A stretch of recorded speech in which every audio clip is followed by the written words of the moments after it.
Transition au Mali. Les manœuvres de déstabilisation contre le régime n'ont pas cessé. Les observateurs attentifs de la chose politique ont constaté un regain de voix de l'opposition politique sur les chaînes internationales, appelant à l'organisation immédiate d'élections au Mali.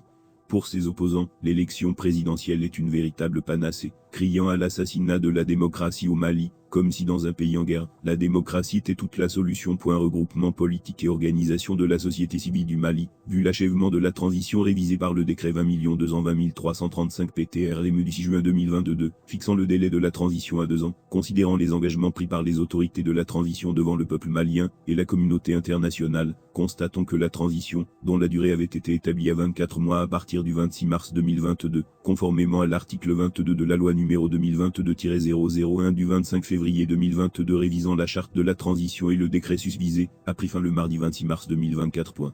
Rappelons que c'était la prolongation d'un délai initial d'1 an et 6 mois. En conséquence, réunis ce jour, le 31 mars 2024, demandons aux autorités en place, au regard du vide juridique et institutionnel ainsi provoqué, de créer les conditions d'une concertation rapide et inclusive pour la mise en place d'une architecture institutionnelle en vue d'organiser dans le meilleur délai l'élection présidentielle. Nous utiliserons toutes les voies légales et légitimes pour le retour de notre pays à l'ordre constitutionnel normal, et dans le concert des nations, gage de stabilité politique et de développement durable. Décidons de mettre en place un comité de suivi de la présente initiative. La présente déclaration reste ouverte à tous les Maliens de l'intérieur et de la diaspora.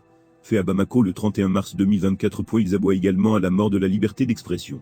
Les pays coloniaux sont-ils les porte-voix de la liberté d'expression? Ont-ils été exemplaires dans ce domaine? Prenons le cas de la France. En effet, alors que ce pays n'est pas en guerre, les autorités françaises n'ont-elles pas interdit les chaînes d'obédience sous motif qu'il y avait la guerre en Ukraine, bien que celle-ci soit à 1000 lieues de leurs frontières? Si une guerre dans un pays autorise à supprimer chez eux la liberté d'expression, que faut-il en conclure? Le Mali, qui est en pleine guerre asymétrique contre le terrorisme, doit-il permettre que des nationaux fassent l'apologie du terrorisme? Soyons clairs, il ne s'agit pas pour moi de leur donner carte blanche pour tout. Cependant, la vérité nous impose de considérer qu'en l'état actuel des choses, la priorité pour les autorités maliennes doit être la conquête et la défense de l'intégrité territoriale, et rien ne doit être au-dessus de cet objectif. Nous avons décidé de saisir la Cour constitutionnelle par une requête aux fins de constatation du vide juridique créé par l'arrivée du terme de ce décret, qui avait fixé la durée de la transition. Il s'agit pour la Cour constitutionnelle de constater une évidence, l'évidence qui, comme vous venez de le dire, est que la transition est arrivée à terme le 26 mars 2024. Vous avez vu que de façon unanime, experts et citoyens lambda, partis politiques, organisations de la société civile, tout le monde s'est levé pour dire effectivement que la transition a pris fin. Donc, il s'agit pour la Cour de constater cette évidence-là, et ce ne serait pas une première, car le 28 mai 2021, la Cour, sur saisine d'une autorité qui n'était pas habilitée, c'est-à-dire le ministre de cabinet du vice-président de la transition, la Cour a pris un arrêt le lendemain de sa saisine, pour constater la vacance de la présidence de la transition suite à la démission du président de la transition. Et, si un acte de démission, qui dut rester sur contrainte, a pu amener la Cour à faire ce constat, un décret est plus lourd que cet acte-là. Donc, la Cour devrait, il est presto, c'est-à-dire rapidement, comme elle l'a fait dans un passé récent, constater cette vacance-là. Et ça va constituer d'ailleurs une porte, une voie de soulagement pour les autorités en place, car aujourd'hui, c'est elles qui ont créé ce vide-là. Elles ne peuvent pas en sortir, elles n'ont aucun moyen pour en sortir. Les Maliens étant suffisamment divisés, il faut éviter que la fracture s'installe entre les Maliens. Donc, la Cour devrait, au plus tôt, donner cette porte de sortie aux autorités établies, afin qu'elles puissent engager la voie, la discussion rapide pour la mise en place d'une transition, et je dirais civile et de mission, qui aura fondamentalement pour mission d'organiser l'élection présidentielle, pour ramener le Mali dans le concert des nations démocratiques, et toujours sous l'égide de la communauté internationale, qui se trouve saisie de la question malienne. Mais l'essentiel du travail devrait être fait par les Maliens. Si on dit transition civique, c'est toutes les composantes de la nation, y compris l'armée républicaine. Il ne faut pas confondre. Les gens ont eu la maladresse de confondre le cercle des Poutis à notre armée républicaine. Non, lorsqu'on parle de force vitale de la nation, c'est toutes les composantes de la nation. On s'assit rapidement. D'ailleurs, je dois dire en passant que tout esprit éclairé devrait savoir que le président de la transition, lors de son message de Nouvel An, en parlant et en projetant un comité de dialogue intermédiaire pour 2 mois, janvier et février, ne pensait qu'à prévenir ce vide. Cependant, ceux qui en ont été chargés se sont focalisés sur l'accord pour la paix. Alors, nous ne pouvons prévoir de sa propre tripitude. Ce sont les autorités en place qui nous ont conduits dans ce vide. Et je pense que nous en saisissant la cour consulaire, c'est pour donner une couverture institutionnelle à la chose. Sinon, et que la cour agisse ou pas, les Maliens semblent décidés à ne plus se laisser faire, et la communauté internationale devrait entendre le cri de détresse, finalement des Maliens. je l'ai évoqué précédemment, pour une guerre en Ukraine, n'ont-ils pas supprimé les comptes Facebook, anciennement tweetés, et autres de citoyens, qui avaient des opinions opposées aux leurs?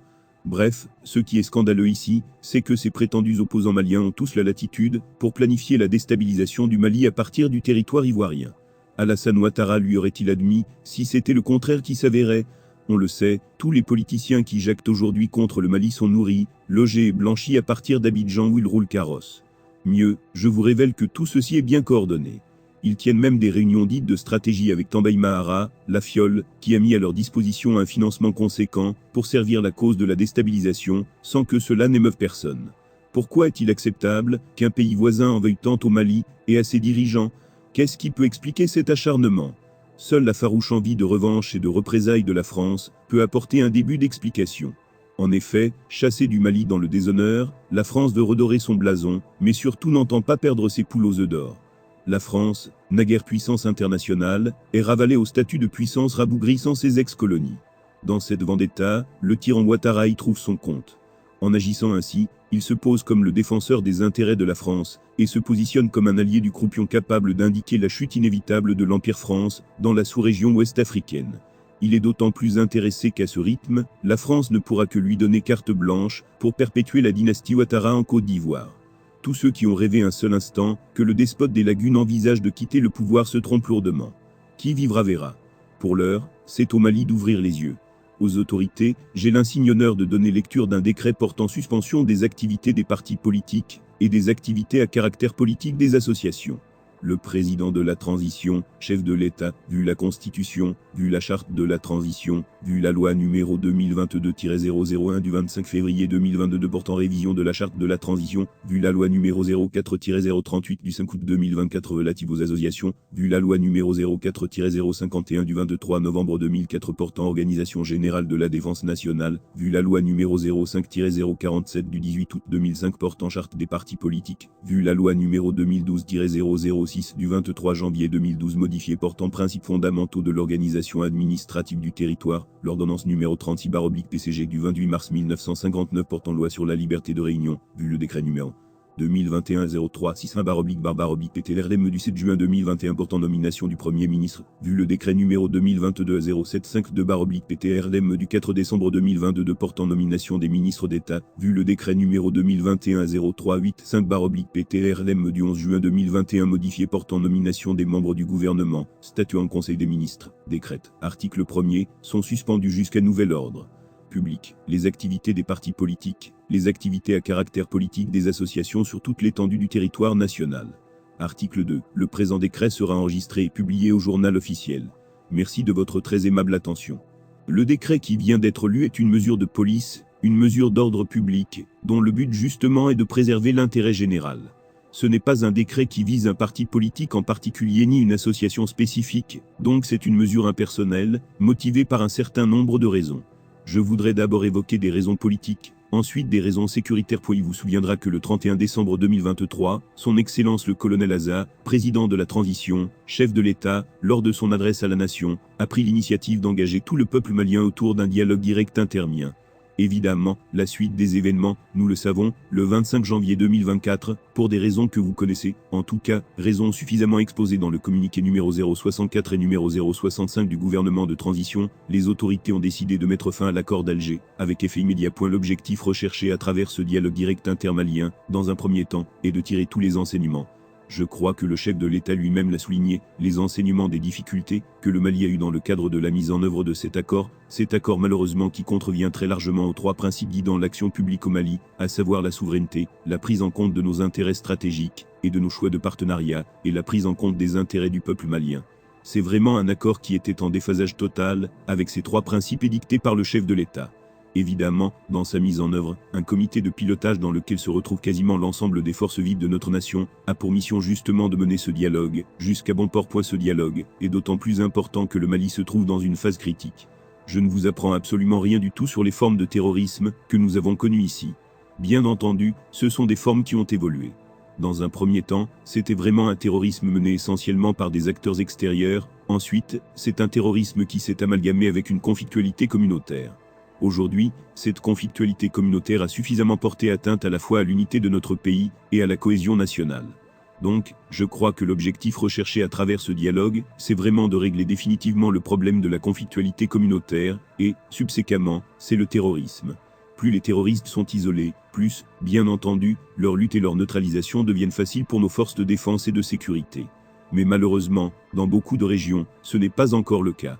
Comme je dis, il y a une forme d'amalgame entre la conflictualité communautaire et le terrorisme, et les illustrations sont nombreuses, nous sommes tous des témoins. Il suffit de voir un peu les camps de déplacés internes, les camps de réfugiés, qui sont à la fois à Bamako, dans certaines régions, et, bien entendu, dans certains pays voisins. Un moment de mettre en œuvre ce dialogue, ô combien important pour notre pays, nous avons nous-mêmes été surpris, disons, on parle de discussions stériles en réalité, qui n'ont pas du tout la peine d'exister pour plusieurs raisons. Personnellement, je qualifierais cette discussion de paradoxe de poule et de l'œuf. Nous n'avons pas le temps, disons, de rentrer dans ce genre de détails. Le 25 septembre 2023, par anticipation, parce que nous avons tenu par sincérité et en gage de bonne foi à informer l'opinion nationale et internationale qu'il serait impossible, compte tenu d'un certain nombre d'arguments qui ont été évoqués dans ce communiqué, le communiqué numéro 060 du gouvernement de transition, de tenir les élections à la date qui était prévue. Bien entendu, cela allait avoir un léger repos forcément le 26 mars, lorsqu'on entend certains acteurs évoquer des hypothèses qui n'ont pas lieu d'être, des hypothèses prises en charge largement à la fois par la Constitution du 22 juillet 2023, bien entendu, par la Charte de la transition. Toutes les dispositions sont claires et bien mentionnées, nous ne sommes pas du tout dans un vide juridique. La transition continue. Maintenant, quelles sont les raisons que nous avons invoquées ?